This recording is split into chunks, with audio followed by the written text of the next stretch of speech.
The broadcast is now starting. All attendees are in listen-only mode.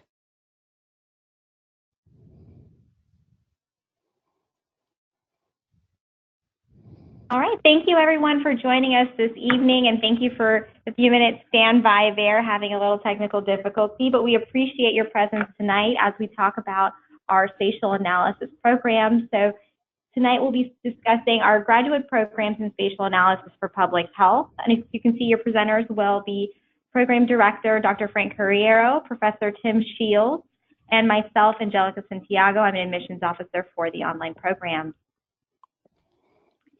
So just to introduce your presenters this evening, my name is Angelica Santiago. I've been working with the online programs and working with this specific program since it was introduced 3 years ago. I have been in higher education for the past 6 years now. Majority of that time spent working with Johns Hopkins University's online programs. Dr. Curriero, can you please introduce yourself? Sure. Hi, everybody. My name is Frank Curriero. I've been at Hopkins for about close to 20 years now and working in the field of spatial analysis. My degree is in statistics, and I've been focusing in an area called spatial statistics, which you'll hear a little bit about today and a lot more if you decide to join our program. But this field of spatial analysis it's really exciting, and we've used it and been able to use it in so many different projects at the school here, and looking forward to telling you a little bit about that tonight. I guess this is my cue. This is Tim Shields. I've been at Hopkins, I guess, a little over 20 years now. I'm in the Epi department, and I am a geographer by training. So I've been really into GIS and applying it to public health applications, and teamed up with Frank. I don't know how many years ago we've been teaching courses and running projects together. So then we kind of developed this into this program. So happy to be here. Perfect. Thank you for introducing yourselves, gentlemen. Now to go on and just give everyone an agenda of what we're going to be discussing today. So Dr. Curriero will be taking over for a little bit here to discuss the spatial analysis industry overview, just give you a better idea of why this program was designed, why these skill sets are needed by professionals like yourself in the field right now, and what you could be doing with that. With that, he'll be discussing the program details, so showing a little bit more about the individual courses, what you'll be experiencing, the specific skills that you'd be gaining through the coursework, looking at the curriculum in detail. He'll also go into talking about the online learning here at Johns Hopkins University and the Bloomberg School of Public Health. The programs here, we've had online programs and online education for over 20 years. So you'll hear a little bit more about what you'd experience here and the support that's given in the online program. We'll also discuss a little bit about the faculty, who is teaching to you into this program, and just really discussing the interdisciplinary approach, not just through the curriculum, but also through the faculty that are delivering this program. I'll take over then to speak a little bit about the admissions requirements, just giving you an idea of the backgrounds of our candidates, what's needed as part of an application process, and a little bit more about the tuition, scholarship, and financial aid information. We will be saving some time for a quick Q&A session at the end of our presentation. So as you're listening to all of the information that's being provided, if questions come to mind, please feel free to go right into the chat and just go ahead and type up whatever your questions you have. We will make sure to cover them at the end of the presentation. At this time, I will go ahead and turn it over to Frank. Great. Thank you, Angelica. So let me start out and tell you a little bit about spatial analysis, and maybe we should just start off with what is spatial analysis. There's a lot of different definitions out there, but basically the interpretation of geographic information through the use of mapping software and statistical analysis. That sort of encompasses a lot of what we do here at the school and how we define spatial analysis. It builds on the foundations of epidemiology and biostatistics. So you've got the intersection of these two fields. And it includes something at the school here that Tim and I have come to define over the years, something we call the spatial science paradigm, which includes components of spatial data, geographic information systems, and spatial statistics. And this is a comprehensive paradigm that we think really sets us apart at Hopkins from other institutions and agencies that are doing spatial analysis, because we're covering sort of all the different facets that that involve spatial analysis, not only from the availability and accessibility of spatial data, but through the technologies now that are available to get that data, all the mapping, integration of spatial data. And then there's this component of spatial statistics, which really sets us apart because that provides us the tools and the techniques to essentially go beyond the map and really make some solid scientific inferences about the maps.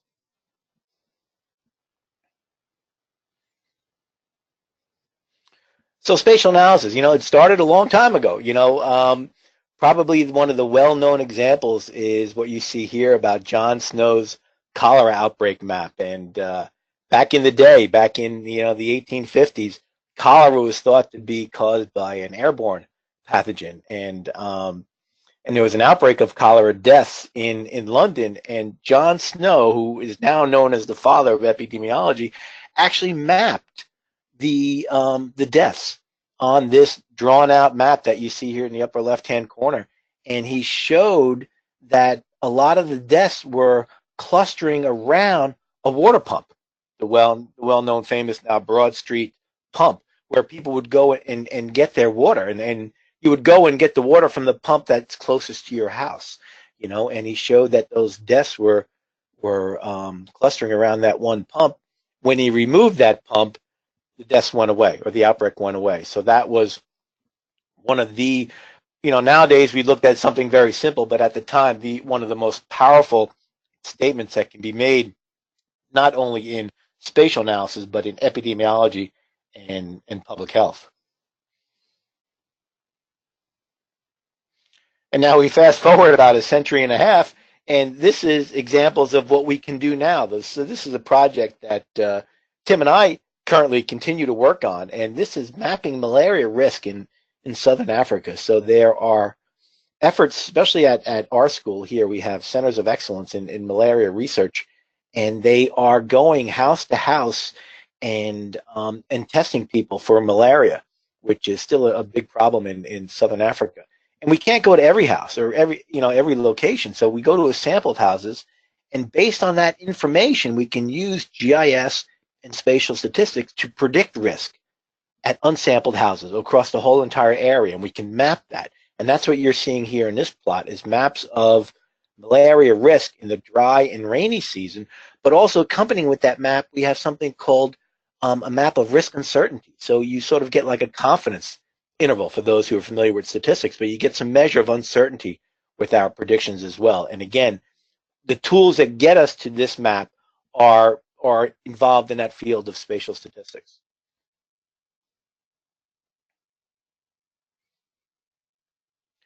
We're seeing the use of location information and maps in everyday media, every day on the news and so forth. You can see how location information is being used.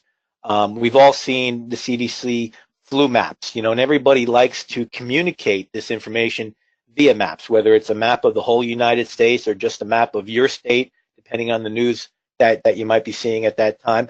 But we can see how this information is communicated, and that's a very classic public health problem with the flu. But on the bottom there is I sort of got a more unique, I'd say more unique spatial analysis project where it talks about endangered species and the stuff we buy. So this was a project that was published in Nature, Ecology, and Evolution, and what they looked at actually was they connected the supply chains of traded commodities in 187 countries with over 6,000 animals classified as vulnerable, endangered, or critically endangered, and we can kind of map out what we call our biodiversity footprint. So that's a little different of an application, but still you can see the power of spatial analysis. We can also look at not only trends in space, but trends over time. For example, we can look at trends in U.S. obesity from 2011 to 2015, and this was this information was obtained from the Behavioral Risk Factor Surveillance System, which is a well-known, its acronym is BRFSS. People might be familiar with that. This is a well-known ongoing study that is collecting information on a lot of different health endpoints, and we're just showing you here the the nationwide trends in obesity, how they're changing not only within the country but over time as well. Other examples of spatial analysis. Why spatial analysis? Well, the U.S. Department of Labor is claiming that this industry, the geospatial technology industry, is growing at an annual rate of almost 35%. And there's an increasing demand for all this data that's out there, all this geographically linked data, okay, and the widespread availability of the advanced technologies that can harness this information, okay. But even more important is we need individuals trained with the skills and the talents to understand this information, to use this information and those technologies and be able to interpret what they have, be able to map it, and then be able to apply some spatial statistics to that to actually get something a little bit more scientific out of the maps. So there's a lot of need out there for spatial analysis. And what's not on this slide is also something we talk about in the program, and that is that geography can be a source of variation worth considering. And what we mean by that is, regardless of what you're studying, no matter what you're studying, you're going to have some location information. And once you put that location on the map, you can start asking yourself, well, what else is going on at that location? What else is going on around that location? And gathering that information, that extra information, that's going to help you do whatever it is you're doing, whether it's, analysis, design, intervention, prevention, intervention, control, policy efforts, whatever it is that you're studying, you're able now to generate another pool of information, variables in terms of an analysis that might help you further down the road complete your analysis and your ultimate goals.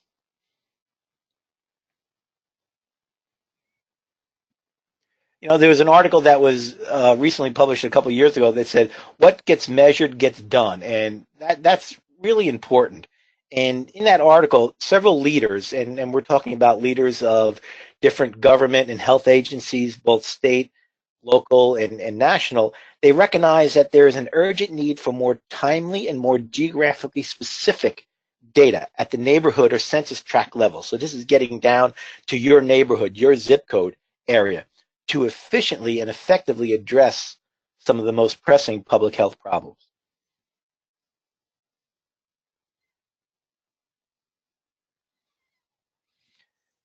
So there are a number of different career paths with somebody that is trained in spatial analysis that can be both narrowly focused and more encompassing.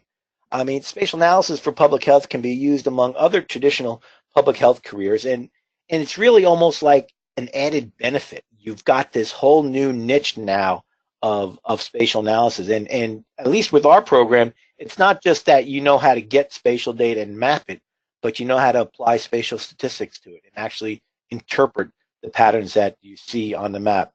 Some possible job titles for people coming out of our program could be like an environmental health officer, a GIS software developer, a geographic information scientist, a geospatial data administrator, a spatial statistician. I mean, these are all possible jobs. And I know Tim has a list of a few that graduates of ours that actually came through the program and some of the jobs that they've gotten since the program.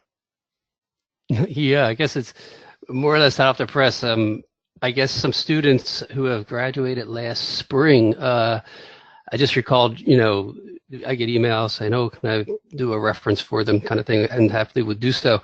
And I got to thinking, I should really kind of start to compile this. And I just started looking at this, and I pulled them together, and I came up with a couple of people took academia positions or positions in academia. I know one was a faculty position, and the other was a research data analyst. I don't know the specifics of that. I know one went to work for the EPA doing spatial analysis work.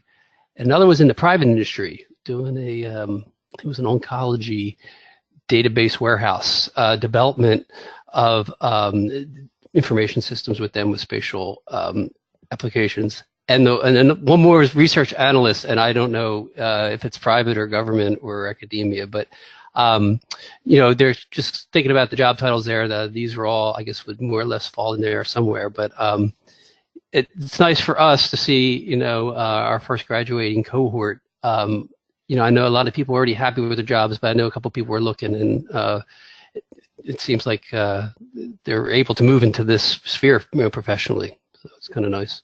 Yeah, that was great news to hear, and like Tim mentioned, that a lot of our students have jobs already, and they're keeping those jobs, and they're coming to the program to have that added benefit. But there was also a collection of students that actually wanted to go out and explore new opportunities, and the education we provided them, they were successful in being able to do that.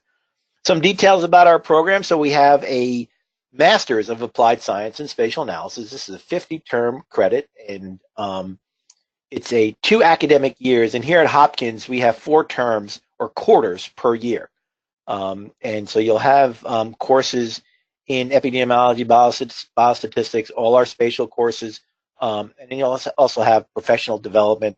And we have sort of like this integrative activity, we call it. It's like a capstone type project, a culminating experience for students to work on even their own data if they would like to at that point. We also have a certificate in spatial analysis. So this is just can be completed in 1 academic year, and it's 18-term credits. And I'll show the curriculum and some of the courses for each of these. But a lot of our courses are skill-based orientation, and it's designed for working professionals. It's all part-time, 100% online, and we have a lot of group learning, peer assessment type stuff. It's skills-oriented. Like I said, there's a lot of project examples, hands-on learning, and the focus is on local and global issues. So our goal here is to prepare students to address public health problems through a multidisciplinary approach that applies the latest scientific knowledge. So it really encompasses a lot, our program.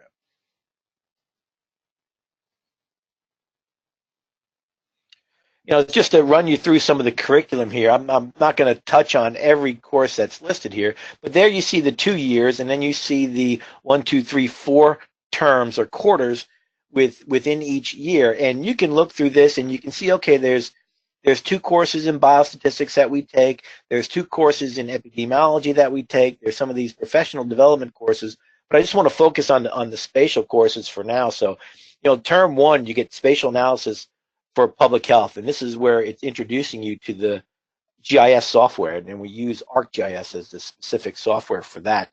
In term 2, you see spatial data technologies for mapping. So this is all about those advancing technologies that allow us to go obtain, collect, and create spatial data, okay? And then when we hit year 2, you see in term 3, we have applied spatial statistics. So this is where you're getting all the statistical analysis. Up to this point, the data has been mapped, it's ready to analyze, and in that term 3 of the second year, we analyze it. And then we end the program in term 4 of year 2 with 2 spatial classes. One is called Spatial Applications, and the other is called Integrative Activity. In the Spatial Applications class, that is all about applying what you've learned up to that point. So we kind of give you projects, we give you some of the data, we make you go out and get some of the other data, and we give you the objectives of the analysis, and we say, okay, just go. And you go and you complete the whole analysis through all the stuff that you learned at that point. That integrative activity course, that's that culminating capstone type project where you can either choose one of the projects we have, or you can actually bring in some of your own data at that point if you'd like. We also have throughout year 1 and year 2, we have 2 labs too as well. So we want to keep, as students are taking some of the epi and biostat classes, we still want you to kind of stay familiar with spatial data, spatial analysis, and that ArcGIS software. So we have lab 1 in year 1 and the lab 2 in year 2. So there's not a term that goes by where you don't have a spatial course.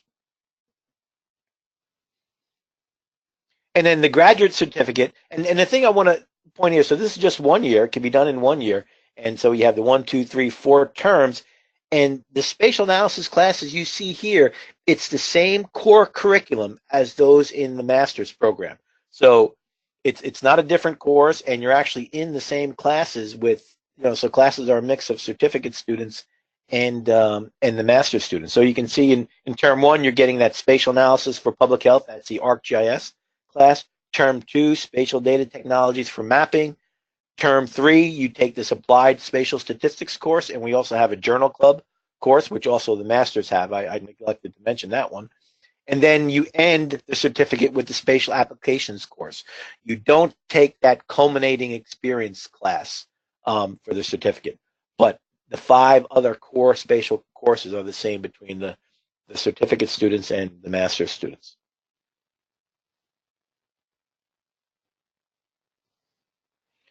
Online learning at Hopkins, we have 20 plus years of experience in online learning. When I came to the school, I remember this was getting going at that time, and the courses are developed with high production value. In the basement of our building, we've got studios, soundproof studios, and it really looks professional. I mean, you go into this place and it looks like something out of Hollywood in that kind of sense, that you're really producing these high valued products.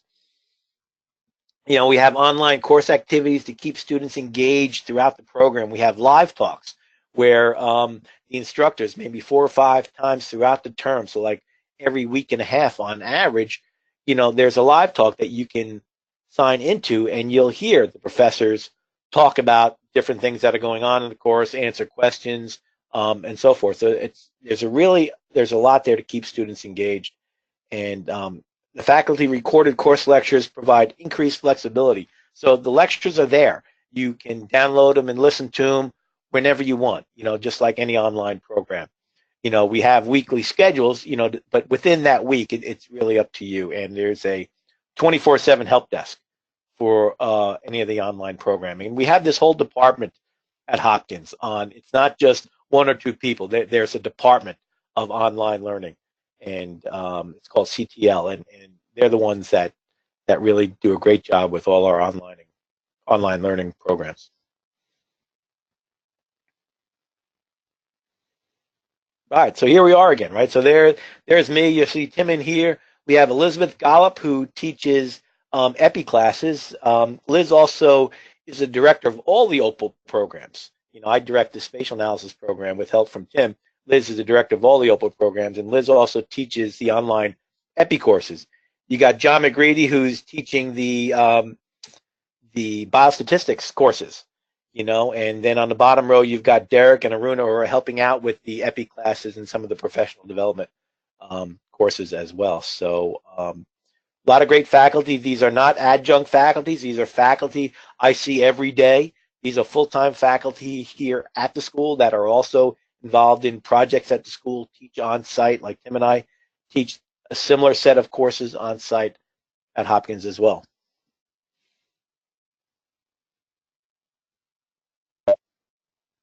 Perfect. Thank you so much for all the insight into the program and speaking about the faculty and giving everyone a better insight into what they can expect through the coursework. I'm going to take some time to go over some of the admissions requirements at this time. We are getting a lot of great questions, so from what Dr. Curriero was discussing, so please continue adding in on those questions. We'll make sure to have some time for that Q&A at the end. So to look at the admissions requirements, all of our applications for our online programs and through for the school's public health in general are all processed through SOPHIS and SOPHIS Express. Those are online application portals that are utilized by Johns Hopkins University. SOPHIS is where you would apply for the specific master's degree, where SOPHIS Express is specific to our certificate.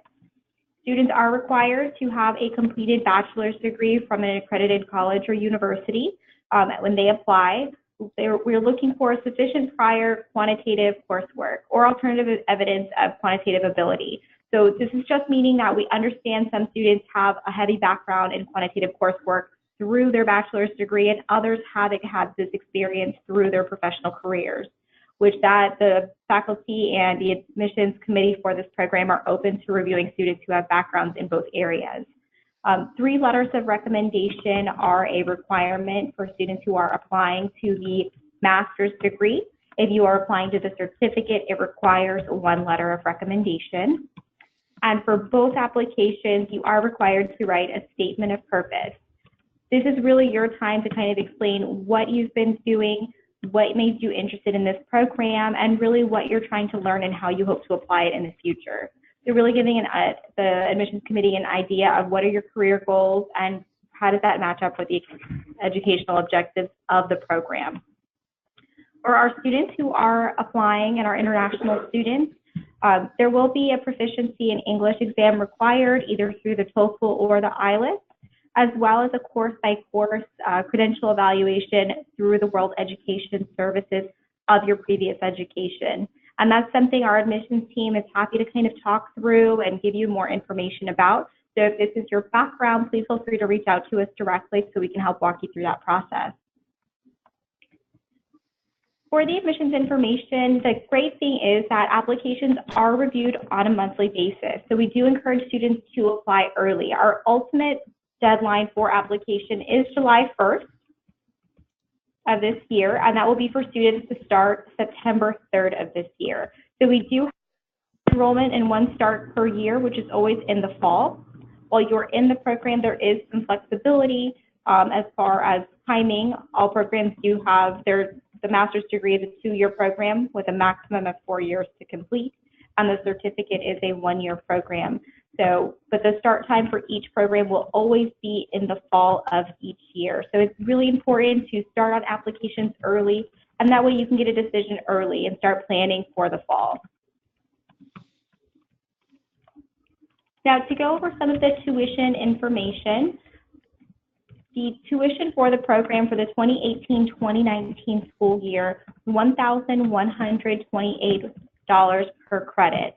We do have a scholarship available. The scholarship covers about $433 on every credit, and that leaves students responsible for the remaining $695 per credit. The scholarship is the Opal Scholarship, and that is specific to our online programs of applied learning. Both our master's degree as well as the certificate do receive that scholarship. There's no additional applications to fill out, no additional forms. If you do the application for the program and you're admitted as a qualified student, you will automatically be receiving that scholarship. Beyond the scholarship that we do offer, students are welcome to look at additional options through our financial aid department as far as looking at additional federal and private loans for the program. And we've listed that information here. Obviously, I can't speak specifically to your backgrounds and what it is that you would be eligible for, but all this information is provided here. And if you have any questions about the tuition rates and scholarships, you're always welcome to contact admissions directly. The information that's listed here are the tuition rates for the 2018-2019 school year. And just keep in mind, the university does reassess any tuition always in the spring for the following academic year. So any updates we have will be shared on our website immediately as we receive any updates. So that's typically going to take place right in the late spring. So at this time, I'd like to open up for a Q&A session. We're going to go ahead. I already have a list of questions. Some of them are things that I can answer that are admission specific. But Frank and Tim, I'm going to go ahead and defer to you for some of these as well.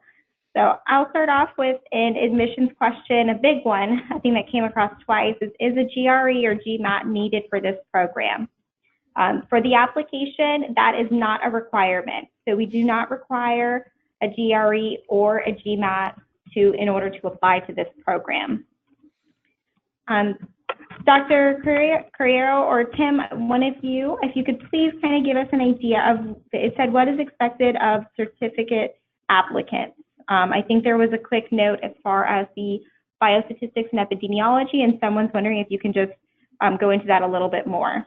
Yeah, sure. So we expect that you have some prior knowledge in epidemiology and biostatistics, maybe 2 elementary courses in epidemiology. And in terms of biostatistics, we want to make sure you're familiar with things like linear regression, Poisson regression, logistic regression, which are usually having in a year sequence or 2 semester sequences of biostatistics.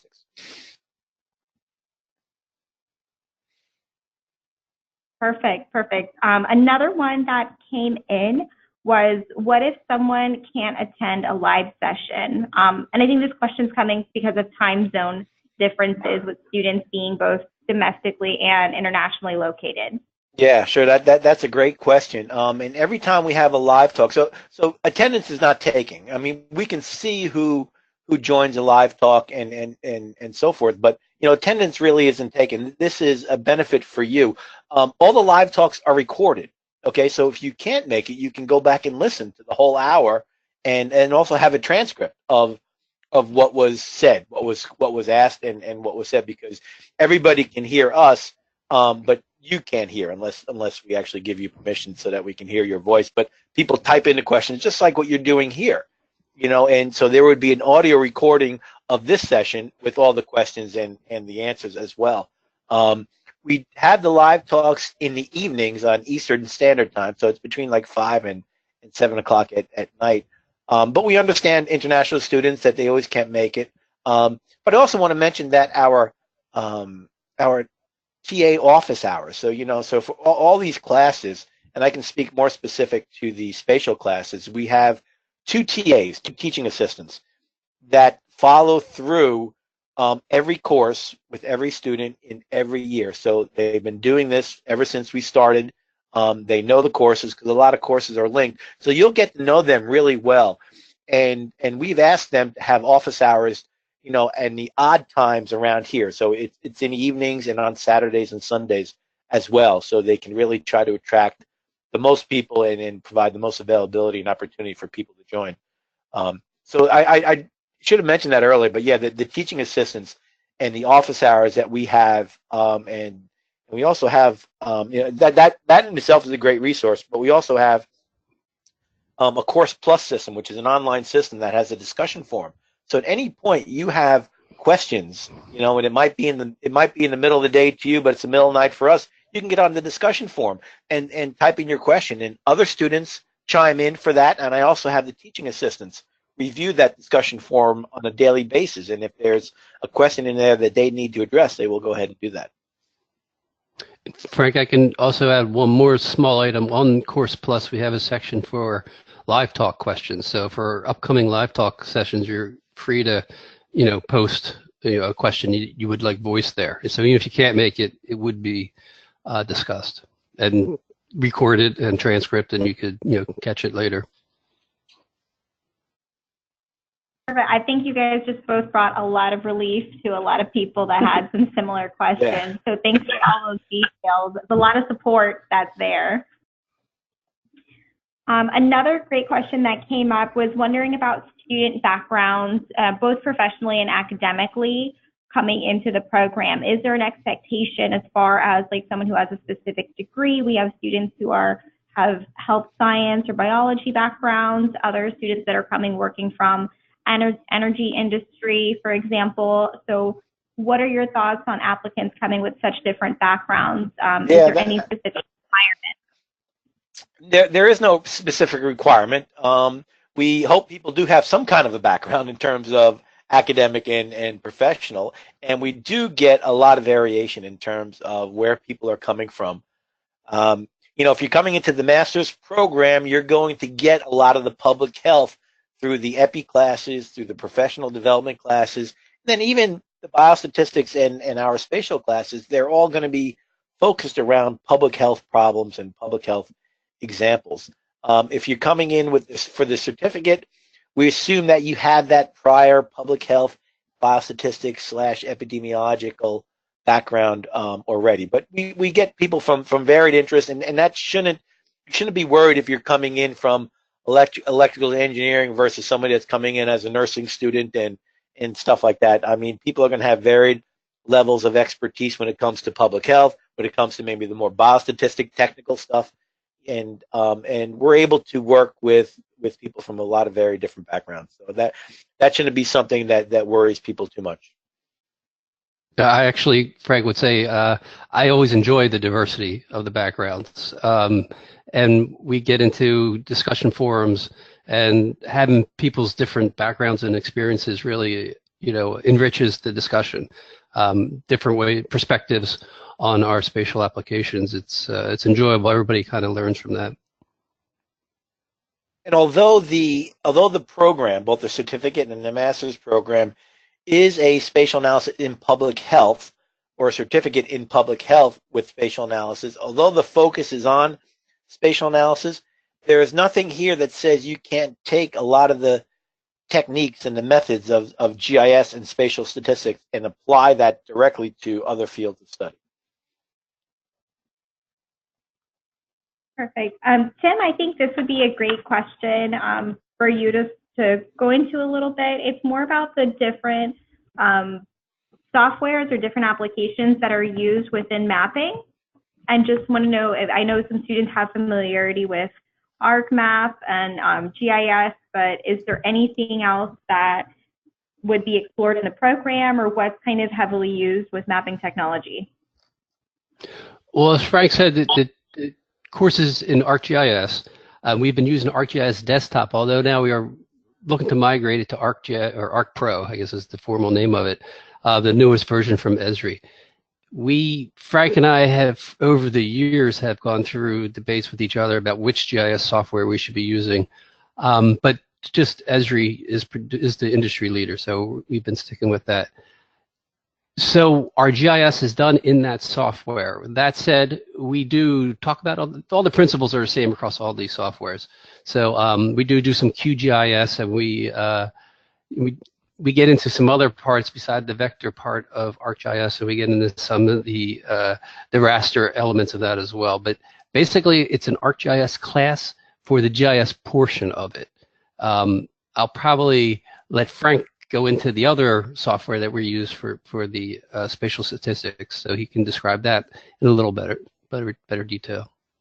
Yeah. So for John McGreedy's biostat classes, his 2 biostatistics classes, and for our spatial statistics based classes, which come in the 3rd and then 4th term of your 2nd year, those all use the software R. I don't know if anybody's heard of R before, but R is an extremely powerful software. It's open source, okay, and so you're able to manipulate it a lot. We don't expect people to have prior knowledge in R coming in. We provide that knowledge. John does in his first biostat class, and then follows through with a second biostat class. So by the time you get to the applied spatial statistics course, which is one of the ones I lead, you've already had experience in R and so forth. And we provide a lot of the code for you to do analysis and then help you extend and learn the R programming code. So that's not a stumbling block for people, is the software. And I mentioned R was open source, and it's also free. ArcGIS obviously is not free, but part of the program, you get to download a yearly site license for ArcGIS or ArcPro when we migrate to that. So there's no software that you need to buy as part of the program. It will be provided for you. Perfect. Thank you so much. I think that we have one more that I think is really good to address, especially with it being an online program. This comes up a lot in the conversations that I have with students. So I'm glad, thank you for the person who asked this. Do you have a limit to class size or class intake for the program? Yeah, no, we don't. I mean, we had our first cohort was around 50 students. We are now in the 30s and hoping to push that upwards. But the more the merrier, in a sense. I mean, even when Tim and I teach on site, we have our class sizes. I think Tim's GIS class is over 100 students. And my current spatial statistics course, which is ongoing right now, has, I think, 68 students in it. And I don't like putting a cap on enrollment, just because I want to be able to give that opportunity. If a person wants to take spatial statistics, I want to make sure there's an opportunity for them to take it. And the same goes through for this program. So there is no cap or limit on that. And I just want to add something else too, which is it's different from what we've been talking about. But I just want to make sure that the students know, the online students know that they're no different than our on-site students. They're treated the same. Obviously, we don't see you in class or in the halls every day, but you're a Hopkins student, and the point I wanted to get across with mentioning that is graduation. So we have one ceremony that we graduate all our masters, our our master's degree, our PhD degrees, our DRPH degrees, and that ceremony includes the Opal online students as well. So last May we had, like I said, we had close to 50 in that first cohort that graduated, and we had about 25 of the students actually come to Johns Hopkins for the graduation ceremony. And that was just a delight to get to meet people in person, and they really felt they were part of the school, because they are part of the school. But obviously they're disconnected a bit, being 100% online. But Tim and I have also had students visit the school, because if you're in the area, if you're in the DC, New York area, Philadelphia area, just send us an email. Said you'd like to come down and meet us and spend a little time chatting with us, and you'd get to meet myself, Tim, the teaching assistants I talked to you about that you would have known really well at that time. So we've had maybe 7 or 8 different students come down over the years to meet and chat with us and so forth. But that graduation thing, having a lot of people show up for graduation, that was special. Okay. And thank you for all the extra details. I do have to agree that having so many students come for graduation was a really great experience, to meet everyone in person that you guys have been working with for so long. At this time, I think that we are going to conclude the program. We do have a few more questions that came in. They're a little specific to student backgrounds. So myself and admissions will be reaching out to you. If it's fine, we actually want to reach out to you personally to talk with you through that. Thank you so much, Tim and Frank, for your time this evening. Thank you, everyone, for attending and showing so much interest into the program, and for all your great questions.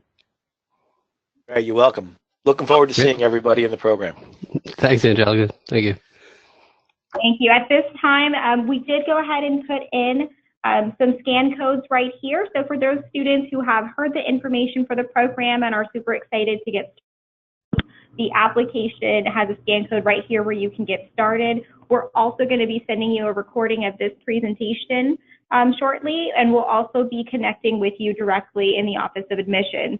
So if you had some questions, you want to ask them privately, feel free to know that we'll be connecting with you, or you can feel free to take down my phone number and my direct email. Send me an email tonight. I'm still going to be working here for a little while longer, or we'll be getting in contact with you in the next couple of days with any other additional questions you have. But it's a great time to get started on applications. Our admissions team is great with working on getting students decisions as soon as possible. That way you can plan for the fall. So we look forward to working with you, and thank you for your time tonight.